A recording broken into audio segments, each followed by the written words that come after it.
ኢትዮጵያ 80% ያህል አምራች ገበሬ ያላት ሀገር ብትሆንም በየጊዜው እየጨመረ የመጣው የኑሮ ውድነትና የዋጋ ግሽበት የዜጎችን በቂ ተመጣጣኝና ጤናማ ምግብ የማግኘት አቅማቸውን እየፈተነ መምጣቱ አሳሳቢ ሆኗል። በተለይ እንደ ስጋ፣ ወተትና ሌሎች ከፍተኛ የንጥረ ነገር ይዘት ያላቸው ምግቦች ዋጋ በፍጥነት መጨመሩ በሚሊዮኖች የሚቆጠሩ ቤተሰቦች ከጤናማ የአመጋገብ ስርዓት እየራቁ እንዲሄዱ አድርጓልም ይላል በተባበሩት መንግስታት ድርጅት በቅርቡ ይፋ የተደረገው የዓለም የምግብ ዋስትናና ስርዓተ ምግብ ሁኔታን የሚያሳይ ሪፖርት። በዚህ ውስጥ የተጠቀሰችው ኢትዮጵያ በሚሊዮን የሚቆጠሩ ሰዎች በኢኮኖሚያዊና በሌሎችም ውስጣዊ ችግሮች ምክንያት ጤናማ የምግብ ስርዓት መከተል የማይችሉ መሆኑን ያስረዳል። ይህ ምን ያሳየናል? ጤናማና የተመጣጠነ ምግብን ምክንያታዊ በሆነ ዋጋ ለማግኘት የሚያስችል የምግብ ስርዓት መገንባት እንዴት ይቻላል? የረጅም ዓመታት የኢትዮጵያ ችግር ሆኖ የዘለቀውንስ ከስርዓተ ምግብ ጋር የሚነሳ ጥያቄ እንዴት ማስተካከል ይቻላል ስንል የዘርፉን ባለሙያዎች አነጋግረናል። በዓለም አቀፉ የምግብ ምርምር ፖሊሲ ኢንስቲትዩት ተመራማሪ የሆኑት ዶክተር ታደሰ ዘርፉ ሪፖርቱ ኢትዮጵያን ሲጠቅስ ዝም ብሎ ምግብ ከማግኘት ጋር ብቻ ሳይሆን የተመጣጠነና ጠቃሚ መሆኑ ላይ አተኩሯል ይላሉ። ወደ ኢትዮጵያ ስንመጣ በዋነኛነት የሪፖርቱ ማጠንጠኛ ለምግብ ደህንነት ስለምግብ ዋስትና ቢሆንም ግን ለጤናማ አመጋገብም ያነሳል።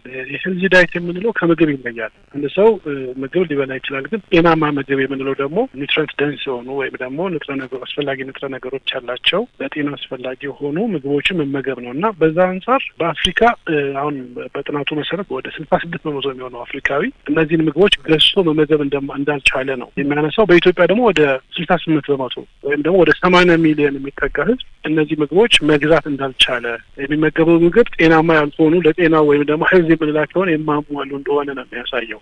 ይሄ ለምንድን ነው ብሎ ይተነትናል። አንደኛ እንዳልሽው የዋጋ ግሽበት አለ፣ የግጭቶችም ኮንፍሊክትስ የሚላቸው አሉ። ሶስተኛው ደግሞ ከአመለካከትም የተነሳ ከእውቀትም የተነሳ ከተለያዩ ክፍተቶችም የተነሳ ሰዎች እነዚህ ምግቦች ማግኘት አልቻሉም እና ከመሻሻል ይልቅ የመጨመሪያ አዝማሚያ ያሳይቷል። ለምን ሆነ ካልሽ በአብዛኛው የመግዛት አቅምና የግጭቶች መባባስ ምግቦችን ጤናማ የምንላቸው እንደ ፍራፍሬ፣ አትክልት፣ ስጋ፣ እንቁላል የመሳሰሉትን ገዝቶ ለመመገብ በጣም አዳጋች መሆኑን ነው የሚያሳየው ማለት ነው። ኢትዮጵያ በተለይም እንደ ስንዴ ባሉ እህሎች ምርታማነት ላይ ጭማሪ ያሳየች ቢሆንም ለሰዎች ጤናማነት የሚመከሩ የምግብ ስብጥሮች ዋጋቸው ከሌሎች የአፍሪካ ሀገራት አንጻር ውድ መሆናቸው የስርዓተ ምግብ ሂደቱ ላይ ትልቅ ችግር ነው የሚሉት ደግሞ በአዲስ አበባ ዩኒቨርሲቲ የምግብ ሳይንስና ስነ ምግብ ተባባሪ ፕሮፌሰርና የኢትዮጵያ የሸማቾች መብት ተቆርቋሪ ማህበር የቦርድ ሰብሳቢ የሆኑት ዶክተር አሻግሬ ዘውዱ ናቸው። የምግብ ዋጋ በጣም እየተወደደ ነው የሚያሳየው። ይሄ ለአፍሪካ እንደውም ካሉት ክልሎች በጠቅላላ አፍሪካ በጣም ጨምሯል። በዚህ ምክንያት ደግሞ የሆነው ወደ 26% የሚሆን እርዳታ ለአፍሪካ ይሰጥ የነበረው በጣም ቀንሷል እና የኢትዮጵያን ሪፖርት ስፔሲፊካሊ ስናየው በዚህ በፉድ ሴኩሪቲ ሪፖርት ላይ የሚያመለክተው በእህል ምርታማነት ኢትዮጵያ እንደጨመረች ነው የሚያመለክተው። በስንዴ ይሄ አንድ እህል በማምረት ማለት ነው። እሱ እህል ማምረት መጨመሩ እንደ ጥሩ መልካምነት ይገልጽና ግን ችግር የሆነው የሚለው የተሰባጠረ ምግብ ጥራጥሬዎችን፣ የአትክልት ፍራፍሬና ስጋ፣ የእንስሳት ተዋጽኦ ያለበትን ግን ወደ ኒውትሪሽን ሴኩሪቲ ወደ ማሰባጠር የሚሄደው ግን በጣም ብዙ ስራ እንደሚፈልግና ይሄ ምርታማነት መጨመር በካሎሪ ብቻ ነው እየጨመረ ያለው። ሰዎች ግን ማግኘት ያለባቸውን የተሰባጠረ ምግብ ማግኘት በጣም ደካማ መሆኑንና የኒውትሪሽን ሴንሲቲቭ አግሪካልቸር ኒውትሪሽንን ኮንሲደር ያደረገ ማለት ነው። አንዳንዴ ሆድ መሙላት ብቻ ላይ ነው የምናስበው። ከካሎሪና ከጉልበት ከመንቀሳቀስ ያለፈ አንድ ሰው በትክክል አይምሮውም ጉልበቱም ጤነኛ ሆኖ ለመንቀሳቀስ እንዲረዳ የሚያደርገውን ነገር ብዙ ስራ እንደሚቀርና ለኢትዮጵያ በምርታማነት ተስፋ ቢኖረውም ግን በብዙ ስራዎች ግን ብዙ እንደሚቀረው ነው። ታዲያ ለእነዚህ ችግሮች መፍትሄው ምንድን ነው?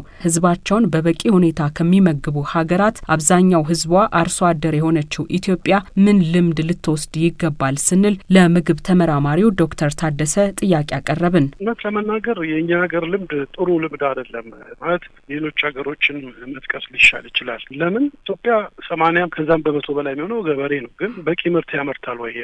ምርታማነቱ ምን ይመስላል? የሚያመርተው ምግብስ የተሰባጠረ ለጤና የሚጠቅም ነው ወይ? ያመረተውንስ ይመገባል ወይ? አብዛኛው ማህበረሰባችን የመግዛት አቅሙ ምን ያህል ነው ስንል እስካሁን ብዙ የሚቀሩ ነገሮች አሉ። በአንጻሩ አንዳንድ ሀገሮች ስታይ በጥቂት መሬት ላይ ብዙ አመርተው ራሳቸውን መግበው ለዓለም ኤክስፖርት የሚያደርጉ ከፍተኛ ገቢ የሚያገኙ ሀገሮች አሉ። ለምንድን ነው? ዋናው ልዩነት አንደኛ በእውቀት መመራት ነው። የሊትሬሲ ወይም ደግሞ የእውቀት ልዩነት ነው። አሁን በቅርቡ በኦሮሚያ ክልል አንድ ያካሄድ ነው ጥናት እናትየው መሰረታዊ ትምህርት የተማረ ወይም ደግሞ ማንበብ መጻፍ የማይችለው ሕፃን ከሚችለው 5 እጥፍ ለዚህ ለምግብ እጥረት የተጋለጠ ነው እና የእናትየዋ የእውቀት ማንበብ መቻል ሊትረሲ ራሱ ትልቅ ወሳኝ ነገር ነው። የብዙ ነገሮች ውጤት ነው እና ጥረቶች አሉ። ግን እነዛን ጥረቶች ወደ አቀናይቶ ወደ አንድ ተጨባጭ ለውጥ ለማምጣት እየተሰሩ ያሉ ጥረቶች ገና ፍሬ ማፍራት በደንብ ስላልጀመሩ ወደፊት ተጠናክረው ሲሄዱ ነው እንግዲህ የምንፈልጋቸውን ውጤቶች ማየት የምንችለው እንጂ ተስፋ ሰጪ ነገሮች አሉ። ግን ከችግሩ ግዝፈትና ከባክሎግ አንጻር ገና ብዙ መስራት ይኖርብናል። የአብዛኛው ኢትዮጵያውያን አመጋገብ በቀን በልቶ ለማደር እንጂ